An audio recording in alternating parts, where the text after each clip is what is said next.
Pada akhir fase D, peserta didik menggunakan teks lisan, tulisan dan visual dalam bahasa Inggris untuk berinteraksi dan berkomunikasi dalam konteks yang lebih beragam dan dalam situasi formal dan informal.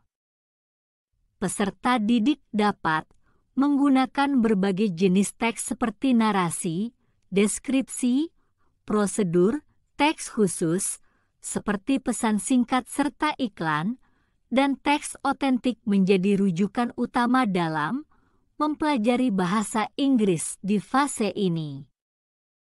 Peserta didik menggunakan bahasa Inggris untuk berdiskusi dan menyampaikan keinginan atau perasaan. Pemahaman mereka terhadap teks tulisan semakin berkembang dan keterampilan inferensi mulai tampak ketika memahami informasi tersirat. Mereka memproduksi teks, tulisan dan visual dalam bahasa Inggris yang terstruktur dengan kosakata yang lebih beragam. Mereka memahami tujuan dan pemirsa ketika memproduksi teks, tulisan dan visual dalam bahasa Inggris.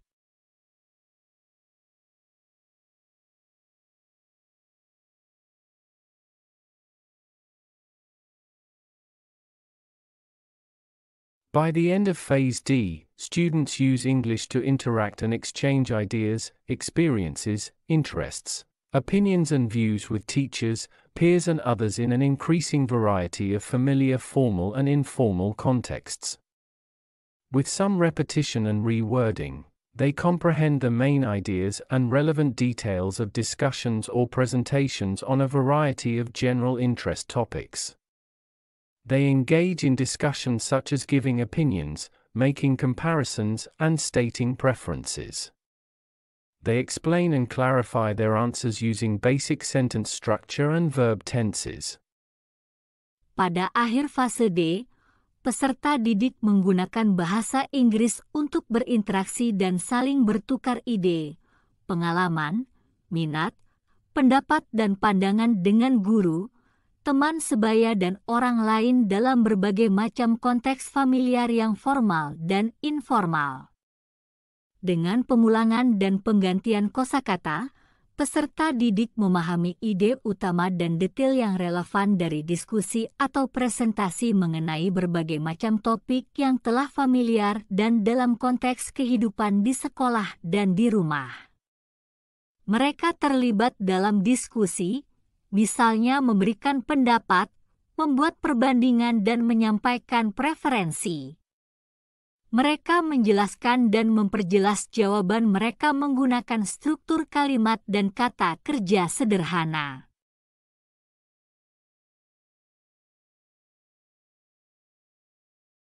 By the end of Phase D, students independently read and respond to familiar and unfamiliar texts containing predictable structures and familiar vocabulary. They locate and evaluate main ideas and specific information in texts of different genres. These texts may be in the form of print or digital texts, including visual, multimodal or interactive texts. They identify the purpose of texts and begin to make inference to comprehend implicit information in the text. Pada akhir fase D, peserta didik membaca dan merespon teks familiar dan tidak familiar yang mengandung struktur yang telah dipelajari dan kosakata yang familiar secara mandiri. Mereka mencari dan mengevaluasi ide utama dan informasi spesifik dalam berbagai jenis teks. Teks ini dapat berbentuk cetak atau digital, termasuk di antaranya teks visual, multimodal, atau interaktif. Mereka mengidentifikasi tujuan teks dan mulai melakukan inferensi untuk memahami informasi tersirat dalam sebuah teks.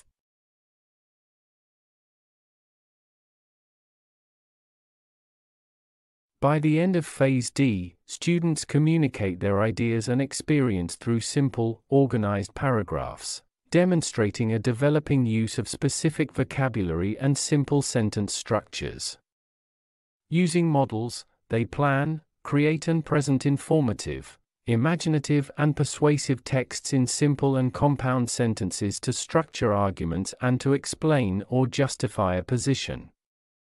They include basic information and detail, and also vary their sentence construction in their writing. Students express ideas in the present, future, and past tenses. They use time markers, adverbs of frequency and common conjunctions to link ideas. Their attempts to spell new words are based on known English letter-sound relationships, and they use punctuation and capitalization with consistency. Pada akhir fase D, peserta didik mengomunikasikan ide dan pengalaman mereka melalui paragraf sederhana dan terstruktur, menunjukkan perkembangan dalam penggunaan kosakata spesifik dan struktur kalimat sederhana. Menggunakan contoh, mereka membuat perencanaan, menulis, dan menyajikan teks informasi, imajinasi dan persuasi dengan menggunakan kalimat sederhana dan majemuk untuk menyusun argumen dan menjelaskan atau mempertahankan suatu pendapat.